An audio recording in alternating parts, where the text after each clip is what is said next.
Good morning, everybody. I'm Dr. Kemi for Kemi Talks Media. It's Tuesday, the 13th of May, 2025. Let's talk about lending voices. This is a word that's been misused by many people, and those same people don't know that they're actually misusing the word.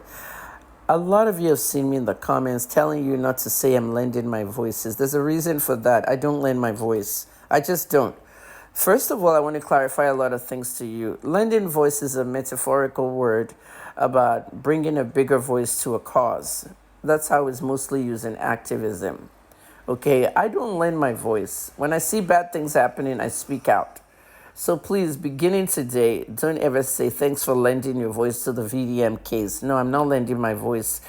I'm speaking out on it. And every one of you should be speaking out on it.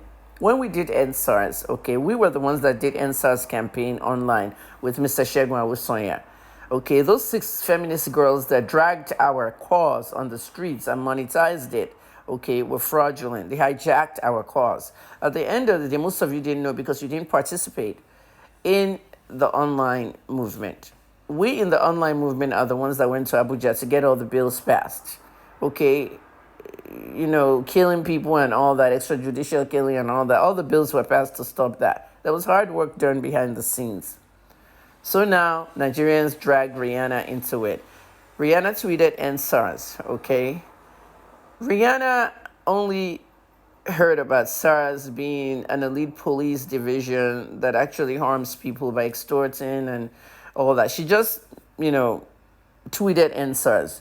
Rihanna was not 24/7 on what was going on in SARS. I was 24/7 on that.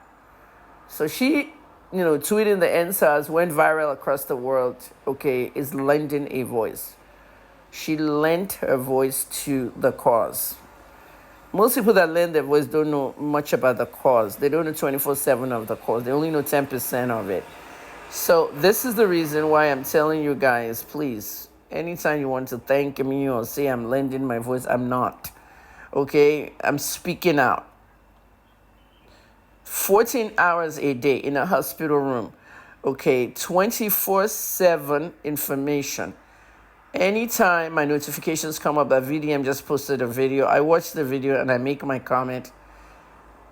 I do my review and I make my own video, okay, analyzing what he just said. Because there's a lot of shenanigans and a lot of stupidity happening in his case. How can VDM come online yesterday to do a video about going to the EFCC and people want to hear what happened at the EFCC with regards to his ongoing case and his missing phone or his seized phone, and then see him talking about one stupid woman saying that VDM stole her idea? Are people just stupid or what? Do you understand what I'm saying? So I just wanted to clarify that with you. Another thing I want you to know, okay, some of you went to Wikipedia to search Nigerian female activist. I'm on the list. I've always been on that list. But remember, everyone you see on that list is not a human rights activist. Okay, I'm not a human rights activist. I don't know why people think I am. Okay, I'm not a human rights activist. I do not fight for human rights. All right, there's certain things I don't do. When I was a journalist, I do not report politics. When I was a journalist, I do not report sports. When I was a journalist, I do not report money and finance news. There's some things that all journalists do and don't do. When you go to journalism school, you study news, you study everything. But when you branch out, you take the beats you want. That's why they call it beats. And my beats, okay, a lot of my beats, you prevented me from working in them in Nigeria. All right, my beats, celebrity news, entertainment news, gossip news, health news, world news, music news. Okay, those were my main beats. So at the end of the day, I want you to know what I am. I'm now a retired journalist. I'm now a retired pharmacist. I'm still a public relations specialist, all right? Because I'm going to do PR most of my time for my son. Once I get out of the hospital, I'm doing better because he's launching his music career. I want you to know me and what I stand for. I am not a human rights activist.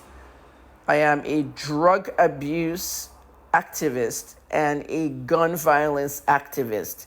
Okay, activism is very sensitive Okay, the lending voice issue is a problem for many activists. Okay, when I was in Toronto, Canada, I became a gun violence activist. Nobody makes you an activist. You make it a labor of love to serve. You were born to serve. Okay, I saw children getting killed every day in Toronto, and I went out to the police and I said, how can I help? The police told me what their own problem was with the communities, and I went to the communities. Mothers, if you have a child with a gun in the house, you need to tell the police. You need to do something. That gun may have killed somebody out there. You might have a killer at your dinner table. All right, so I did a lot of activism with gun violence. I was the one that went on the streets. I was the one that fought the gun, and the drug dealers on social media, cursing me and calling me Crusade Mama and all this bullshit. One gang member cursed me out and chatted me back and forth on Facebook in 2011 that the police were watching the whole thing. And believe it or not, it was through that Facebook chat that they caught him using his IP. There's a lot going on in activism that you need to know. Okay, I was the one that risked my life. And upon all, the conservative government deported me because I antagonized the gun laws. Okay, if you don't know this, the conservative government of Stephen Harper, they made gun laws designed to kill black children. Okay, long guns were made legal. Long guns are rifles, anything long. So what happened next? When they made them legal in Canada, all these black kids went out to get long guns, AR-100s and AK-47, and they were shooting each other. 2010 was bloody. 21 died in front of me. None of them was 25 years old. So at the end of the day, this is what activism is about, okay? I went out there, risked my life and all that. And then next thing you know, I shouted in front of a reporter who was interviewing me, Prime Minister Harper, stop designing gun laws meant to kill black children, because black children were dying most. And the conservatives heard it. They discussed me in Parliament, and 3 journalists came to tell me that they were deporting me. And it became a national issue. All the newspapers carried it, interviewed me, all that. I had 3 chances to appeal. Okay, my first appeal was denied.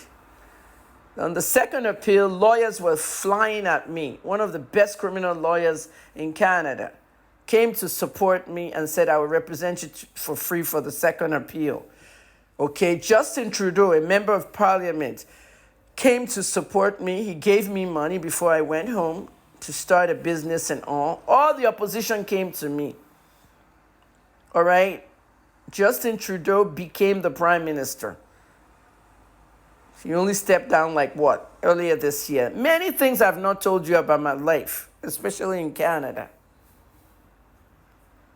You see that thing that Trump is doing, giving $1,000 and an air ticket to go back home, self-deportation. Canada has always done that. My face on a political poster. We keep the criminals, we send the good ones away. That was my face on the political poster. And Justin won. And he became prime minister for 10, 11, 12 years. There's a lot of shit you don't know. And at the end of the day, when I was about to do my second appeal, my own father told me not to appeal and just come home.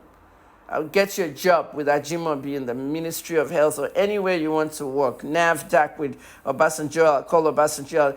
I fell for it, and I came home and I destroyed my life because of my father tricking me. When I got home, he said he never said such a thing. Daddy, what about the job? He never said it. You think I wouldn't have done that second appeal? I would have won it to stay in Canada. My story was all over the news. But that's the direction God puts us. I wanted to tell you this as my first story today. Okay? And in 2017, while I was in prison, the Canadian government wrote me a letter that I can reapply, my son and I, and come back to Canada. My mother took that letter, tore it into pieces, and took it to the back of the house to burn it. As God will have it, on the day I wanted to burn my sanitary towels in the back, we have a landfill behind our house in Ibadan. I found traces of the letter, and I was shocked. with CBSE letterhead. That's the kind of parents I had. They didn't want me to go anywhere. Take care, people.